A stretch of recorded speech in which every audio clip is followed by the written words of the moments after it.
कितने लोग हैं जो बहुत एक्साइटेड हैं आज के सेशन को लेकर के? तो अब मैं जैसे ही आपको नाम बताऊंगा उनका, जो हमारे आज के गेस्ट हैं, तो आपका जो एक्साइटमेंट लेवल है वो और बढ़ जाएगा।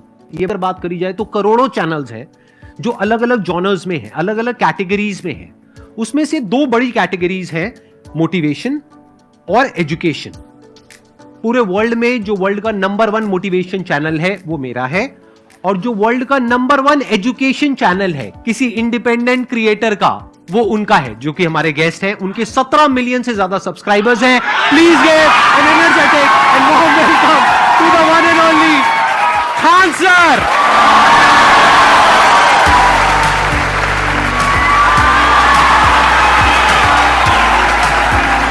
क्या हाल चाल जी, कैसे हैं आप?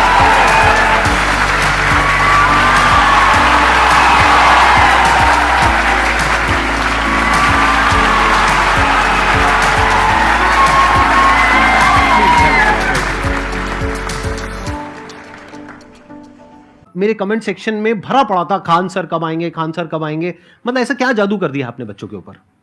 ये सवाल हम आपसे भी पूछते हैं, हमारे पे भी इतना कमेंट आया, इतना मेरे तो ऑफिस में लोग चले आए कि सर कब जा रहे हैं। अच्छा। क्योंकि हम लोग का तो एग्जैक्ट है, वही पढ़ाना है। हाँ। तो देखिए, हम लोग का मेन है कि बच्चों को जो जरूरत रहती है, कि अगर लड़का पढ़ने आया रहा ना, उसके मन में कोई डाउट ना रह जाए। हम उसको कहते हैं कि हम तुम्हें पढ़ा रहे हैं, दम है तो भूल के दिखाओ, याद करके नहीं।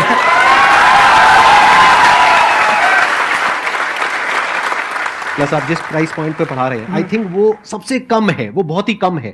सर, ये जो फीस का कल्चर है, ये हमारा इंडियन कल्चर नहीं है। हमारा इंडियन कल्चर गुरु दक्षिणा है, उस हिसाब से वो सही है। ऑक्सीजन जैसे जिंदगी के लिए जरूरी है, वैसे एजुकेशन जरूरी है। कोई ये नहीं कह सकता है कि पैसे की वजह से वो खान सर के यहां से लौट गया। क्या बात है। मैंने देखा कि आपका ये जो चैनल है कि ये पिछले 3 साल के अंदर अंदर ही ग्रो किया है। हमको जब चैनल शुरू हुआ तो एक दिन में हम 4-5 वीडियो बनाए। एक हमको कुछ आता, आज भी नहीं आता इतना, तो हम देख के कैमरा उमरा तो हम कंफ्यूज हो गए, बाप रे। तो हम एक ही दिन में वीडियो शूट किया, पढ़ाने वाला टॉपिक था हमको। उसके बाद कभी वीडियो नहीं, 6-7 वीडियो एक ही बार शूट कर लिए। और एक जो थे जिनका कैमरा वगैरह था, मेरे पास कैमरे भी नहीं थे उस टाइम, और कैमरा 35,000 का था। तो 6 महीना इसी में लग गया, जो 35,000 इसी में फंस जाएगा। तो उनके कैमरे से शूट किए, उन्होंने कोई चार्ज लिया, उसके बाद हम छोड़ ही दिए। लॉकडाउन लगा, तब हम कहें आप कैसे पढ़ाएंगे हो, तो 1 दिन 2 दिन तब हमको लगा, याद आया कि ओहो मेरा एक चैनल भी है वहां पे। तो उस समय उस पर लगभग 30,000 सब्सक्राइबर हो चुके थे। तो जैसे लॉकडाउन लगा तो उस पर पढ़ाना चालू किया, और पता नहीं क्या लोगों को पढ़ाई में इतना इंटरेस्ट आ गया कि आपका स्टाइल ऐसा है थोड़ा सा। आप आई थिंक पढ़ाई के साथ साथ में जो बीच बीच में आप थोड़ा बहुत छोड़ते रहते हैं ना, मतलब जो एंटरटेनमेंट चलता रहता है। ये बात हम देखिए, जब हम गुलाम थे ना, तो अंग्रेजों ने एक चाल चला था कि भारत को हम फिजिकली गुलाम रखेंगे 100-200 साल, मेंटली 1000 साल कर देंगे। उन्होंने पढ़ाई का मॉडल चेंज कर दिया। उन्होंने ऐसा डिजाइन किया कि टीचर की रिस्पॉन्सिबिलिटी है वो पढ़ा के चला जाए। टीचर की रिस्पॉन्सिबिलिटी यहां खत्म नहीं हो जाती है। पढ़ाना तो कोई भी पढ़ा सकता है, टीचर की इससे बड़ी रिस्पॉन्सिबिलिटी होती है उसे समझाना। वो समझा कि नहीं समझा। अगर लड़का आपके समझाने के बाद डाउट रह गया तो ये आपकी गलती है। लड़का हमसे पूछता है, सर इतनी भीड़ है आपके पास, तो कहते सर डाउट कैसे पूछेंगे? हम कह रहे यार तुम्हारा डाउट बचेगा तब ना पूछेगा तुम डाउट यहां पर।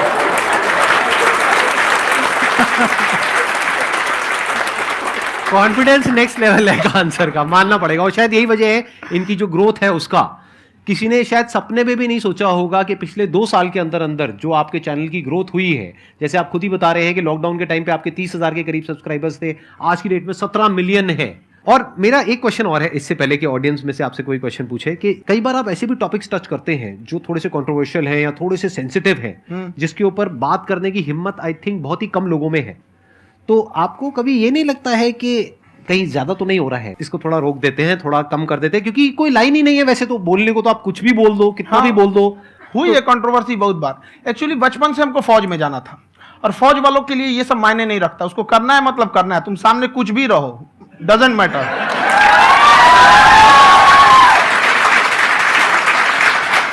और मैंने YouTube पे देखा कुछ वीडियोस में कि आपका जो इंस्टीट्यूट है वहां पर आज से कुछ साल पहले कुछ बम गिरे थे। हाँ, कुछ गिरे थे, कुछ तो बहुत सॉलिड जगह गिरा था, फटा नहीं वो। मतलब आपके आसपास? हाँ, बम को भी पता है कि टीचर की इज्जत किया जाता है। क्या बात है, क्या बात है। मैं समझ पा रहा हूं कि ये आपके अंदर जो एटीट्यूड है ये कहां से आ रहा है, क्योंकि आप बचपन से ही फौज में जाना चाहते थे, तो आप जंग के मैदान में ही खड़े हैं एक तरीके से। बस फर्क ये है कि आपके हाथ में कलम है, हथियार ना हो करके। हथियार से एक आदमी की जान जा सकती है, हाँ। कलम से बहुत ताकत होता है। शिक्षा एक ऐसा हथियार है ना, हर कुरीतियों से लड़ सकता है, हर तरह की समस्याओं से। और ये एक ऐसा हथियार है, मेटल डिटेक्टर में भी नहीं पकड़ाता है।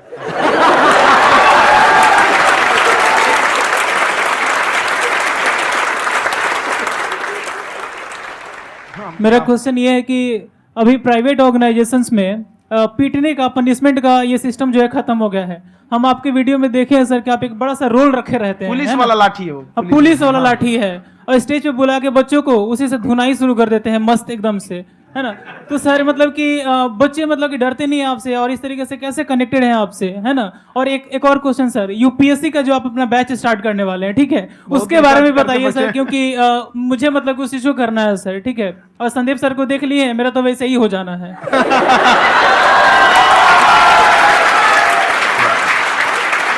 क्या हो जाना है? मेरा पूरा कंप्लीट करो। I'll be an IAS officer next year because I have seen you, sir. My day is like complete, sir. All the best. Thank you so much, sir. Thank you. पूरा बोला करो। Thank you. देखिए, लड़कों को जहां तक पीटने की बात है, जब पढ़ाने की बात आएगी तो उसको हम पूरे बेहतरीन ढंग से पढ़ाएंगे। लेकिन जब सजा देने की बात आएगी ना, तो वो भी बेहतरीन ढंग से होगा। ऐसा थोड़ी होगा कि बस एक ही चीज बेहतरीन ढंग से होगा। और डर का होना बहुत जरूरी है। ये डर भी अपने आप में एक मोटिवेशन है, क्योंकि जब आपके अंदर एक थोड़ा सा डर रहे ना, तो डर के भागिए मत। एक ऐसा डर जिसको आप लगे कि नहीं नहीं थोड़ा सा और करने की जरूरत है, फिर तो ये हम इसको क्रॉस कर जाएंगे आप।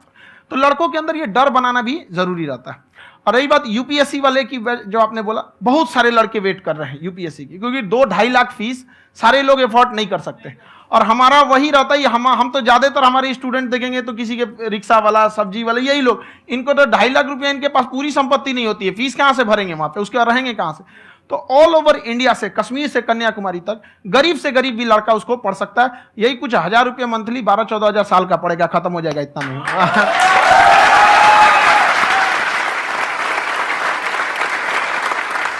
ये जो डंडे वाली बात इन्होंने कही, ये सच है? मतलब आप सच में एक डंडा रखते हो? पुलिस का ही है वो। और मारते हो? हाँ, कि मतलब अगर कोई लड़की छेड़ता है या ऐसा कोई भी उल्टा पुल्टा काम पढ़ाई करता लिखाई है, कुछ भी गलती करेंगे तो पिटाएंगे वो यहाँ पे, कैमरे पे, ऑन कैमरा, जैसा भी रहे, कुछ भी पिटाना तो उनको फिक्स है। एक तो कोई मतलब विधायक जी थे, उनके लड़का को पीट दिए, तो चला है दल बल लेके अपना वहां पे।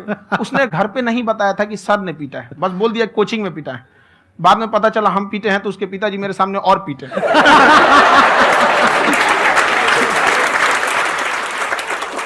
सर आपका सबसे बड़ा डर क्या है, आप दोनों का? फौजी को डरे नहीं लगता है, बाकी अफसर से पूछिए। आज के सेशन से पहले कोई डर नहीं था, लेकिन अब मुझे इनकी डंडे वाली कहानियां सुन करके डर लग रहा है कि कहीं मैंने गलती से कुछ बोल दिया अरे ऐसा और नहीं। इन्होंने कहीं पीछे कुछ रखा हुआ है, और यहीं आ करके अगर इन्होंने मेरी पिटाई कर दी तो बहुत बुरा हो जाएगा। तो इसलिए हमको थोड़ा डर लग रहा है।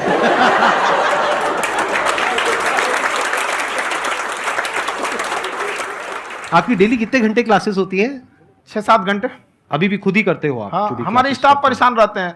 हम 1:30-2 बजे सोते हैं, सुबह 6 बजे उठ जाते हैं, परेशान रहते हैं। यार इतना क्यों करते हो, है ना? कभी तो उनको भी साथ साथ लगना पड़ता है ना? उनको साथ साथ लगना पड़ता है। हम जग गए तो कोई सोया थोड़ी रहेगा, परेशान रह, दिन में सोते ही नहीं है बेचारा, कहीं कहीं जाके सोते रहता है। तो हम सीट बांध दिए कि भाई तुम इस समय सो जाना, तुम इधर सो जाना। आपकी शादी हो गई है नहीं हुई अभी? मेरी खुशहाली देख के आप आइडिया लगा सकते हैं।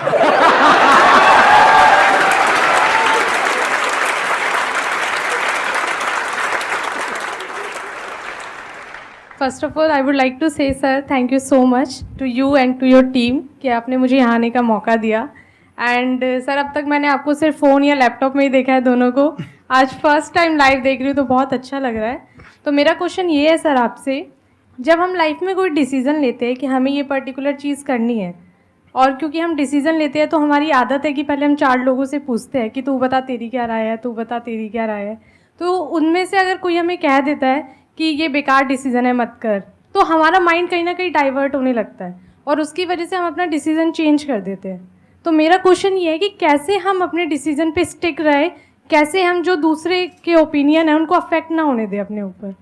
दूसरे से सलाह लेने से पहले एक बार खुद उस पर रिसर्च कर लेना चाहिए, ताकि आप सामने वाला क्या सलाह दे रहा है आपको समझ में आना चाहिए। यहाँ पर ऐसा नहीं है कि कई बार ऐसे होते हैं कि दूसरे वाले को एक्सपीरियंस होता है, तो अगर आपको पहले से आइडिया है, उसके बारे में आप बेहतरीन ढंग से रिसर्च किए हैं कि क्या इसमें प्लस पॉइंट है, क्या निगेटिव है, उसके बाद आप किसी से सलाह लेने जाइए। ये नहीं कि मन में आया सीधा बताओ, गड़बड़ा जाएगा। तो वहाँ पे पहले आपको R&D करना पड़ता है, समझ में आया कि नहीं। और जिंदगी हो या गाड़ी, जीतेगा वही जो टाइम पे गियर चेंज कर रहा है। तो डिसीजन चेंज करना बहुत ज्यादा गलत नहीं है। इन्होंने बहुत अच्छी बात कही है और मैं इसी बात में थोड़ा सा और ऐड ऑन करूंगा कि ये जो आपने कहा ना कि अपने डिसीजन पे स्टिक कैसे रहें, ये कोई अच्छी क्वालिटी नहीं है, क्योंकि टाइम टू टाइम आपको अपने डिसीजंस को चेंज करना होता है। जैसे आपने 4 लोगों से डिस्कस किया, कोई इंसान कुछ पॉजिटिव बोल रहा है, कोई नेगेटिव बोल रहा है, उससे फर्क नहीं पड़ना चाहिए। डिपेंड ये करता है कि वो जो बोल रहा है उसका बेसिस क्या है। क्या वो किसी नॉलेज या एक्सपीरियंस के बेस पे बोल रहा है या ऐसे ही कुछ भी बोल रहा है? ऐसे ही बोल रहा है तो फिर उसकी बात पे ध्यान क्यों दे रहे हो? अगर किसी नॉलेज या एक्सपीरियंस के बेस पे बोल रहा है, फिर चाहे वो पॉजिटिव बोल रहा है चाहे नेगेटिव बोल रहा है, दोनों ही मायने रखता है। उसके बाद में रिसर्च करनी है और फिर रिसर्च करने के बाद में फाइनल डिसीजन अपना खुद का होना चाहिए। अब वो डिसीजन उससे अलग भी हो सकता है जो आपने पहले लिया था, और वो सेम भी हो सकता है। सर मेरा क्वेश्चन दोनों से है आपसे, how to deal procrastination and laziness. हमारा ब्रेन है ना, ये बहुत आलसी टाइप का है, इसको आराम खोजना पसंद है। अब थोड़ा सा भी आप इसको आराम की ओर लेके चले गए ना, तो फिर उधर ही रहेगा। आप सोचेंगे 10 मिनट आराम कर, उसको आप उस पर हावी मत। वो कह रहा है कि हमको आराम चाहिए, आपको हाँ आराम मिलेगा, पहले काम फिर मिलेगा आराम। तो आप उसके हिसाब से मत चल। आपका मन कर रहा है थोड़ा सा देख लेते हैं, कोई नोटिफिकेशन आया, आप कोई काम कर रहे हैं, क्यों पहले काम कर लीजिए, बाद में देखिएगा ना नोटिफिकेशन। आप हावी मत होने दीजिए यहाँ पे। अगर आप 5 मिनट भी थोड़ा सा लूज पड़े ना, थोड़ा सा कमर सीधा कर लेते हैं, 2 घंटा बर्बाद कर दिया आपको। हावी मत होने दीजिएगा उसको अपने ऊपर। प्रोक्रेस्टिनेशन को तोड़ने का एक ही तरीका है, सबसे छोटे लेवल पे ले जा करके उस गोल को तोड़ दो। यानी वो गोल बहुत बड़ा है, उसको ब्रेक डाउन करो, उसके सबसे पहले स्टेप पे आ जाओ कि उसको अचीव करने का सबसे पहला स्टेप क्या है। जैसे गाड़ी चलाना सीखना है, उसका सबसे पहला स्टेप क्या है। अगर घर में कोई नहीं है सिखाने वाला या सिखाने वाली, तो बाहर जा करके जो गाड़ी का ड्राइविंग स्कूल है उधर जा करके पैसे दे दो। अब फंस गए ना, तो फंसा दो अपने आप को। दिमाग ये लगाओ कि अपने आप को कैसे फंसाया जाए। जब हम फंस जाते हैं ना, तो फिर हमको वो काम करना ही पड़ता है। Then there is no looking back. जब तक आप सोच रहे हो तब तक सोच रहे हो, उसको बोलते हैं पैरालिसिस ऑफ एनालिसिस, कि आप सोचते चले जा रहे हो अपने माइंड में, मैं ये करूंगा, वो करूंगा, वो करूंगा, वो करूंगा, और प्रोक्रेस्टिनेट हो रहा है, वो चीज टलती चली जा रही है। तो उसको छोटे से छोटे लेवल पे ब्रेक डाउन करके उसको कर दो। That is number 1। और जैसे ही करना शुरू करते हो, कोशिश करो कि उसको जब तक कि आप सही से नहीं कर लेते हो, उसको छोड़ना नहीं है, तो आपकी लेजीनेस भी खत्म हो जाएगी। कई लोगों को तो हमने देखा है, जो सप्ताह में कुछ भी नहीं करता, वो भी संडे को आराम कर रहा है।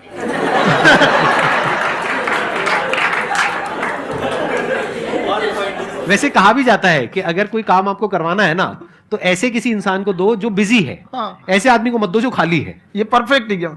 किसी को भी आप देखिएगा जिसको आप कहते हैं कि मतलब थोड़ा ठीक ठाक आप समझते हैं कि नहीं ये बहुत आगे निकल, वो एक काम को खत्म करने के बाद कभी आराम नहीं करेगा। एक काम खत्म हुआ, उसको लगेगा हाँ एक खत्म हो गया, अब दूसरा करना चाहिए। और वही जिसको देखिएगा एक खत्म हो गया, अरे आराम करना चाहिए, कभी नहीं, लाइफ में आखिरी सांस तक। सर यहाँ पे सब हिंदी में पूछते हैं, इंग्लिश में पूछते हैं, मैं भोजपुरी में पूछूं? जौन भाषा ठीक लगे तोने में पूछ दो। हाँ सर।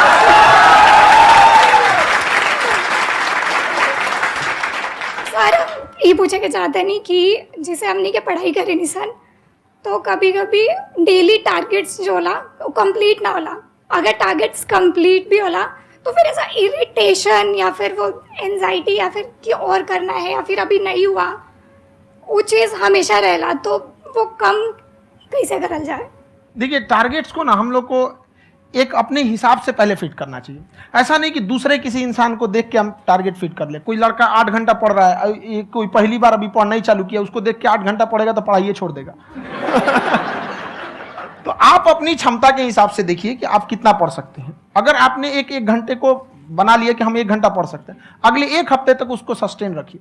जिम में कैसे करते हैं लोग, पहले दिन उठा लीजिएगा 1 क्विंटल तो हार्ट अटैक हो जाएगा। तो वो धीरे धीरे टारगेट सेट कीजिए और अपनी क्षमता को भी देखिए। हर इंसान की क्षमता अलग है। कंगारू को देख के हाथी छलांग मारेगा, पैर तोड़ के बैठ जाएगा।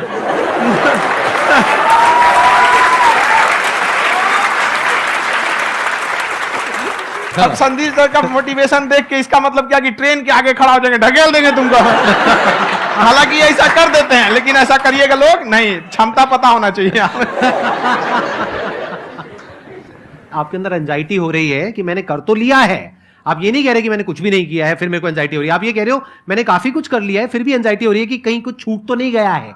तो बेसिकली आपको ये देखना है कि अगर आपके अंदर ये एंजाइटी हो रही है, that means you are a very good student, आप एक अच्छे स्टूडेंट हो। क्यों? क्योंकि बहुत सारे स्टूडेंट्स तो ऐसे हैं उनको पढ़ने के नाम से एंजाइटी होती है। तो आपको एंजाइटी हो रही है कि मैंने पढ़ लिया, दिन में मानो 8 घंटे का आपने टारगेट सेट किया और 6 घंटे पढ़ लिया, या मान लो 8 घंटे भी पढ़ लिया, फिर भी एंजाइटी हो रही है कि मैंने 10 घंटे नहीं पढ़ा।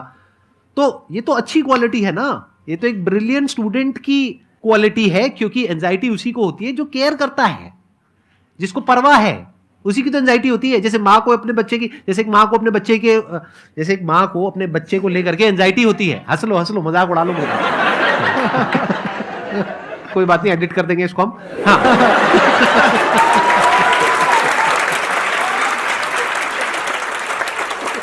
जैसे एक माँ है, उसको अपने बच्चे को लेकर के एंजाइटी होती है, थोड़ी सी भी तबीयत खराब हो जाए उसको एंजाइटी होती है, चाहे बच्चा ठीक भी है, डॉक्टर को नहीं होती है। क्यों? क्योंकि माँ को उस बच्चे से प्यार है। तो दैट मीन्स कि आप अपनी पढ़ाई को लेकर के सीरियस हो, इस वजह से आपके अंदर एंजाइटी हो रही है, विच इज नॉर्मल। जहां पर प्यार मोहब्बत होती है वहां पर थोड़ी बहुत एंजाइटी तो होती ही है ना। समझ रहे हो ना मैं क्या कहना चाह रहा हूं? आप लोग समझ रहे हो ना मैं कहां जा रहा हूं? जब वो किसी और से बात करती है तो एंजाइटी होती है ना।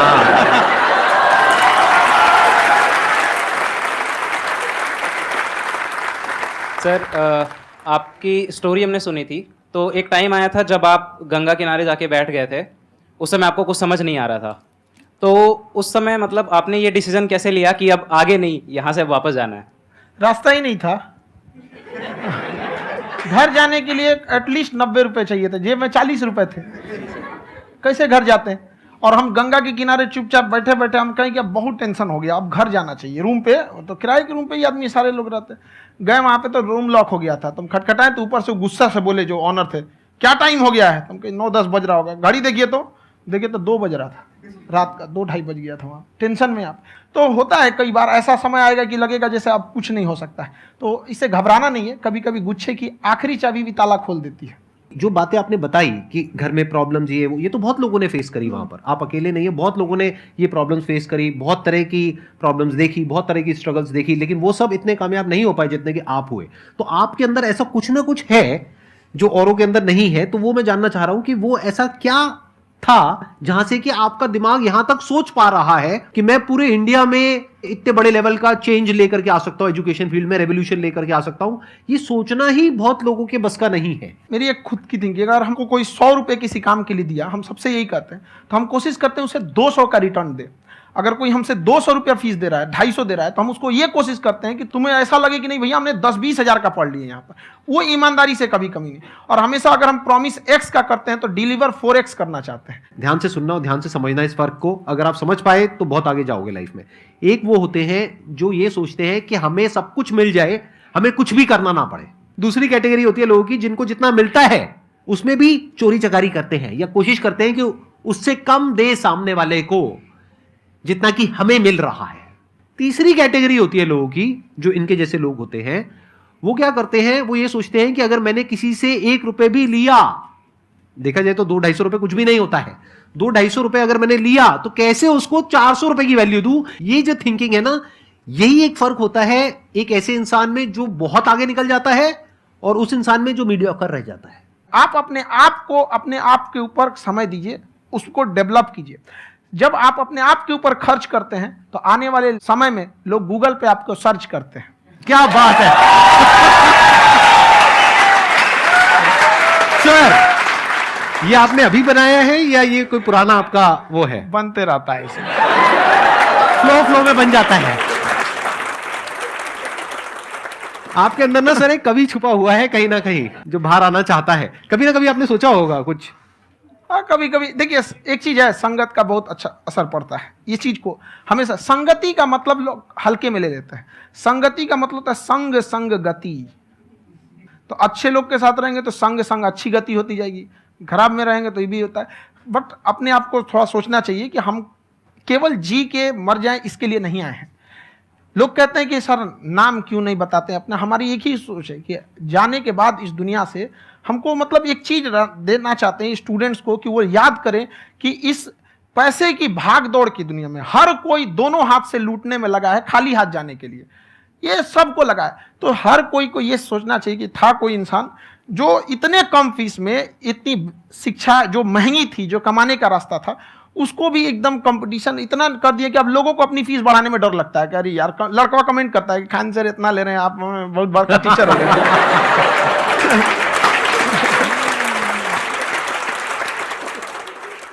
खान साहब, ये क्लिप है, ये समय और समझदारी में बहुत फ़र्क होता है। अगर समय रहते समझदारी आ गई तो इंसान कामयाब हो गया, लेकिन अगर समय चला गया फिर समझदारी आई फिर तो बेकार है। तो सर मतलब कुछ आपको ऐसी चीज़ लाना चाहिए जो मतलब बच्चों जो तैयार हो रहे हैं उनको ये चीज़ें मतलब एंड टाइम पर दिखे। समझ रहे हैं आप मेरी बात? नहीं समझ?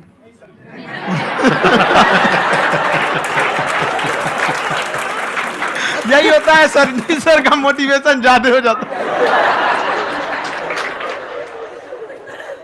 जब आप स्ट्रगलिंग फेज में हैं तो कम से कम चीजों को अपने ऊपर खर्च कीजिए, ज्यादा से ज्यादा सीखने में खर्च कीजिए। अगर आपको राजा बनने का शौक है तो गुलाम की तरह मेहनत करना सीखिए, तब राजा बनेंगे।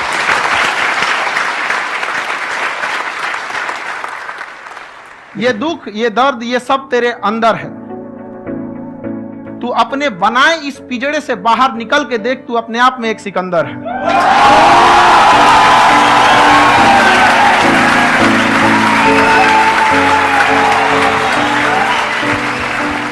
Thank you so much sir for coming. बहुत मजा आया मेरे को आपके साथ में इंटरेक्ट करके। आई एम श्योर आप लोगों को भी बहुत मजा आया होगा।